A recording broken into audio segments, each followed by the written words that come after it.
আজকে রান্না করব পেঁপে আলু দিয়ে তরকারি। এই পেঁপে আলু তরকারির মধ্যে দিয়ে দেব একটা মাছের মাথা। এই মাছের মাথাটা আমি এই পেঁপে আলু তরকারির মধ্যে দেব। প্রথমে আমি মাছের মাথাটা ভেজে নেব। চলো এবার গ্যাস জ্বালিয়ে দিই। মাছের মাথাটা দিয়ে দিয়েছি, ভালো করে ভেজে নেব। মাছের মাথা ভাজা হয়ে গেছে, তুলে নেব। মাছের মাথাটা তুলে নিয়ে দিয়ে দিয়েছি জিরে ফোড়ন। পেঁপে আলু দিয়ে দিয়েছি, দিয়ে লবণ হলুদ দিয়ে ভালো করে একটু ভেজে নেব।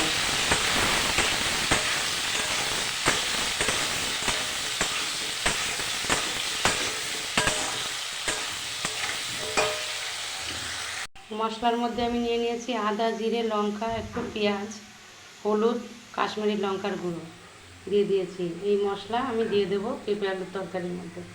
পেঁপে আলু ভালো করে ভেজে নিয়েছি, দিয়ে দিচ্ছি মশলা। মশলাটা দিয়ে ভালো করে আমি কষিয়ে নেব।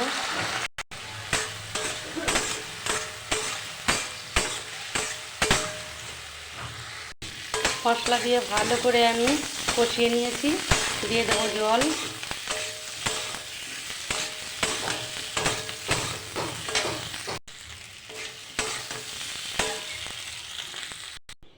জল দিয়ে দিয়েছি, দিয়ে দিচ্ছি লবণ। হলুদ আমি আগেই দিয়ে দিয়েছি, হলুদ আর দেবো না, ভালো করে ফুটিয়ে নেব। ঝোলটা ফুটতে শুরু করেছে, দিয়ে দিচ্ছি মাছের মাথাটা। মাছের মাথাটা দিয়ে ভালো করে ভেঙে চুরে দিয়েছি মাথাটা। এই যে, খেতে কিন্তু দারুণ লাগে। বাড়িতে কাজ হচ্ছে তো ওই জন্য এই যে আওয়াজটা হচ্ছে, তোমরা মনে কিছু করো না। সামান্য একটু ঝোলঝোলি রাখবো, আর কিছুক্ষণ আমি জাল দিয়ে ঝোলটা একটু শুকিয়ে নেব। সামান্য দিয়ে দিচ্ছি একটু চিনি। নামানোর আগে একটু ধনিয়া পাতা ছিটিয়ে দিলাম। হয়ে গেছে, নামিয়ে দেব। মাছের মাথা দিয়ে পেঁপে আলুর তরকারি তোমাদের কেমন লাগলো?